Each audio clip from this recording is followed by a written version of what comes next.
Estamos de volta com o programa Decisões e Argumentos, hoje debatendo sobre o foro privilegiado. Estão aqui comigo o vereador Caio Miranda Carneiro, do PSB, o juiz federal Ali Maslum e a advogada e membro da Comissão do Direito do Trabalho da OAB de São Paulo, a Jamile Baracate.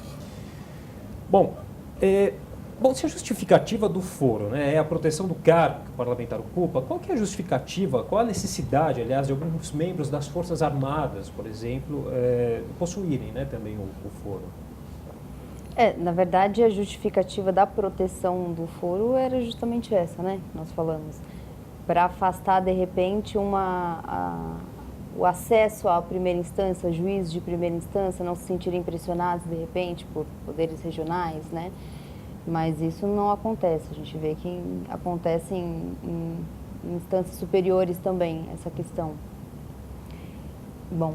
Eu acho que, além disso, do que a doutora Jamile coloca, o foro também serve para que o parlamentar, de repente, não sofra perseguições políticas lá na sua base, ou em outros quadrantes, mas longe do local onde ele tem que exercer a sua função. Então, você imagina aí um parlamentar sendo processado por esse ou aquele crime e tendo que a todo momento se deslocar e às vezes nós estamos falando de gente processada. Ele é inocente, pode ser uma perseguição política. Então, o que se pensou também, eu acho que foi isso também. Uma seriedade, né? O Supremo, em tese, evitaria esse tipo de perseguição política.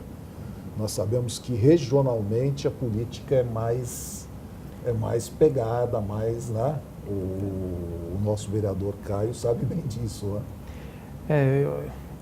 É engraçado porque assim, é um dilema mesmo, não é uma coisa fácil de resolver. A gente compara com outros países, a gente citou aqui Estados Unidos, Inglaterra, França, países europeus e o próprio Estados Unidos, e que não tem a prerrogativa de foro.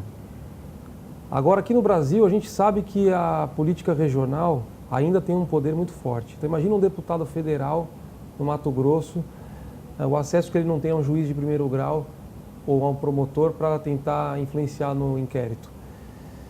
Então, é difícil, é um dilema. Eu acho que, pelo momento do Brasil, a gente tem que tentar cortar tudo quanto é prerrogativa e privilégio e tentar apostar num controle social, CNJ, CNMP, redes sociais, a advocacia, a OAB, para as instituições funcionais. A gente tem que apostar nisso. E quanto aos militares, a gente tem que pensar que eles têm uma justiça militar, né? Também tem a justiça própria, né? Isso. Porque eles têm um código próprio, eles têm crimes próprios de quem é militar. Então, eu acho que... Essa já é uma já é um foro privilegiado, na verdade, né? Um foro diferenciado já, né?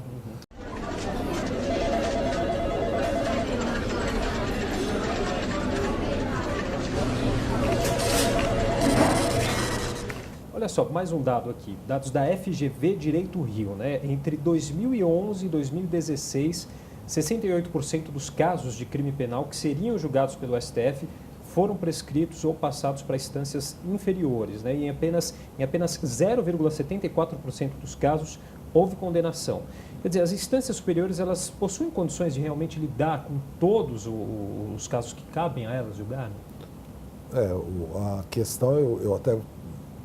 O senhor pode iniciar justamente por conhecimento de causa. Porque eu passei agora um ano e meio lá no Supremo, auxiliando lá no Supremo.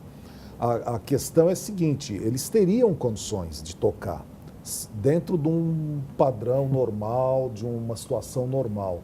A questão é que nós vimos aqui, eu acho que não tem nada de mais falar, dar nomes aqui, nós vimos lá a questão do mensalão. O quanto isso... tumultuou a vida, vamos dizer assim, do Supremo. E depois agora mais essa leva aí da Lava Jato, Petrolão, não sei o quê. Então, ninguém aguenta uma avalanche dessas, não há quem aguente. E aí seria necessário talvez uma reforma do aí sim, aumentar eu esse acho número o número de juízes. Não, e talvez acabar realmente com a prerrogativa, porque não tem, eles não vão aumentar o número de ministros, eu acho difícil. Não, porque na verdade esses números foram baseados inclusive nos julgamentos do juiz Sérgio Moro, né? Então. Que em um ano e meio ele julgou 20 poucos, né? Não sei ao certo o número, mas e para ver que em quantos anos que o STF Fica complicado. com um processo que inclusive chegam até a prescrever. Né? E a verdade... Então, é esse realmente a diferença que existe, né? Justamente por esse dado novo, que em decorrência da Lava Jato, vários julgamentos Não, houve foram... uma demanda né, extraordinária. já houveram várias condenações, É. enquanto em instância superior, anteriormente mesmo a explosão da Lava Jato, não tem condenado. E os tribunais também não têm vocação para isso. Essa é a verdade. Esse é o ponto que eu ia falar. O STF deveria ser uma corte constitucional para julgar os casos extraordinários Supremos, e que né? envolvem É verdade. esse tipo de dúvida. Só que ele virou ao fim da linha do duplo grau de jurisdição de tudo. Desde pauta de consumidor até crime comum, passando por questão tributária. E se a gente pensar na composição da corte, ela não foi montada pensando em ter especialidades pela carreira dos juízes. Ela é conforme conveniência de quem está no governo, a composição do Congresso do governo. A gente teria que reformular mesmo. A gente está tendo agora um outro debate que é da condenação em segunda instância. Prisão com condenação em segunda instância. Se o trânsito em julgado deveria ser aguardado, e aí tem STJ, tem STF e todos os tipos de recurso ao longo desse processo, ou se a condenação em segundo grau já ensejaria a prisão. A gente vai ter que passar isso a limpo. Eu espero que o Congresso, agora recém-eleito, se debruce sobre essa questão de processo penal, de direito penal, e que a gente consiga reformar, porque um STF com 11 ministros que julga tudo não vai funcionar. Impossível. Fica abarrotado, né? E tem mais um agravante, porque a gente está falando da prerrogativa de foro. Agora, a legislação aplicável para esses casos também é diferente. Nos crimes de competência originária, por exemplo, esses casos da prerrogativa, existe uma lei diferente que não é bem o Código de Processo Penal. Então, por exemplo, é feito uma defesa preliminar pelo parlamentar ou por aquele que tem a prerrogativa de foro. Depois, para o recebimento da denúncia, deve ser reunido o colegiado e tem sustentação oral. Então, o que eu quero colocar é o seguinte: a própria lei que regula esses julgamentos, ela já atravanca também ainda mais o julgamento. Fazer reforma na própria lei, Na né? própria lei. Tem um rito próprio, então. Tem um rito próprio ainda. Olha, eu não sabia dessa. Não, tem. Apesar de ser formado em além direito, além da prerrogativa de foro, tem o prerrogativa legal. A admissibilidade própria ali. A admissibilidade Direito própria. material, Isso toma muito tempo, porque se um ministro, por exemplo, pede vista, já logo no início do processo ainda. já vai atrasar mais ainda, porque é o colegiado que vai decidir se recebe ou não a denúncia. Diferentemente, por exemplo, no juiz de primeiro grau, que ele recebe ali e acabou. Eu tenho uma dúvida agora, acho que os colegas podem me ajudar a gente aqui. Com as mudanças, pelo que a gente viu aí, aquela situação da pessoa que está sendo denunciada é nomeada ministra só para fugir da justiça comum, isso agora não vai acontecer mais, porque o crime que ela está sendo denunciada não foi em função do mandato que ela vai receber. É essa discussão que eu falei no início, né? Que vai existir essa discussão, porque eles restringiram isso que é em função do cargo. Mas Ele pode ter praticado o delito antes de assumir a função, mas em razão do cargo, sei lá. Poxa, aí é demais. Não, né? é uma discussão jurídica que fica isso muito pode subjetivo. acontecer. Isso, pode e acontecer. por isso que nunca finaliza, né, essa discussão. Eu acho que, assim, em regra, não vai ter. Praticou antes, não adianta assumir que vai responder na primeira instância. Nem deveria em assumir, regra. né? E também talvez nem devesse Deveria assumir. assumir. Mas eu acho que, no geral, pode acontecer, sim, essa hipótese que o Caio coloca aqui. E a Jamile também.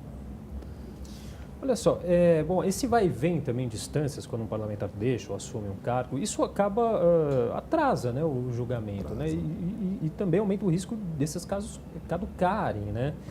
Como resolver? Nessa questão, inclusive, de ordem que o Barroso fez a proposta, como é que tinha que ser e foi aprovada tal, ele também coloca isso. Se o processo já terminou a instrução, lá no Supremo ou no STJ, onde for, e já a parte foi intimada para fazer as alegações finais, então agora, mesmo que ele renuncie ou ele tente sair, enfim, não muda mais, justamente para evitar esse vai e vem. Porque antes o que acontecia, quando ele via que ia ser realmente julgado, ele renunciava ao mandato, que aí voltava tudo do zero, voltava para a primeira instância. E agora, pela proposta feita e que foi aprovada por essa nova sistemática, se o processo já chegou na fase de provas, terminaram as provas ali, pode acontecer o que for, ele perder o mandato, ele renunciar, continua lá, por exemplo, no Supremo. Se for um parlamentar, um senador. Isso vai evitar um pouco esse vai-vem que você coloca aqui. Nos casos, por exemplo, o caso da lei da ficha limpa, né, que só barra candidatos condenados em segunda instância, né, sem um foro privilegiado, esses parlamentares condenados em primeira instância e com direito a recurso, né, eles poderiam concorrer a um cargo político mesmo com o precedente de corrupção? Em tese, Se for em primeira instância, sim. Em tese tem que ter uma condenação já tem pelo transitar em colegiado. julgado, né? Não, pelo colegiado, isso, né? porque não Pelo basta, na colegiado. verdade, só a... A condenação em primeira instância. Sim, né? porque senão... Ele poderia tem ainda concorrer. Exatamente. Aí, se vier condenação em segunda instância, aí ele passa a ser ficha suja e não pode mais... é isso, né? Isso, aí não poderia se candidatar, Mas né? poderia, Isso. O candidato tem que apresentar os antecedentes criminais. Então, se ele for condenado em primeira instância porque não recorreu, ele já está inelegível no período até de 8 anos da condenação. É isso, não é? Isso. Agora, se ele recorreu e ainda não foi julgado por um colegiado, ele está elegível. Ele é elegível ainda, ele pode se eleger sim. Agora, a gente precisa também pontuar, eu não sei, talvez seja um vício, porque eu sou professor de Direito Constitucional, que assim, a gente não pode perder de vista esse princípio da presunção de inocência. As pessoas já não gostam nem de ouvir mais falar desse princípio. Mas ele é né? importante. Ele é importante, ele existe, é importante. Porque nem todos que estão sendo processados são culpados. De repente, você sofreu uma acusação, você vai se defender, está sendo injustiçado, é um adversário político que está tentando te puxar o tapete e você tem que responder o processo. Então, assim, eu acho que esse princípio, ele tem o seu valor. A gente não pode fazer pouco caso dele também. Ele é réu, mas ele não é um condenado. Ele não é um condenado. A gente precisa, acho que, dar esse desconto também, porque ele vai acabar, vamos imaginar, numa escala muito pequena, favorecendo pessoas realmente que não valem nada, mas numa gama muito maior ele favorece a população. Né? Então esse princípio tem que ser sempre ressaltado também. Tá certo, senhores. A gente vai fazer mais um breve intervalo e daqui a pouquinho nós voltamos com o programa Decisões e Argumentos. Até já.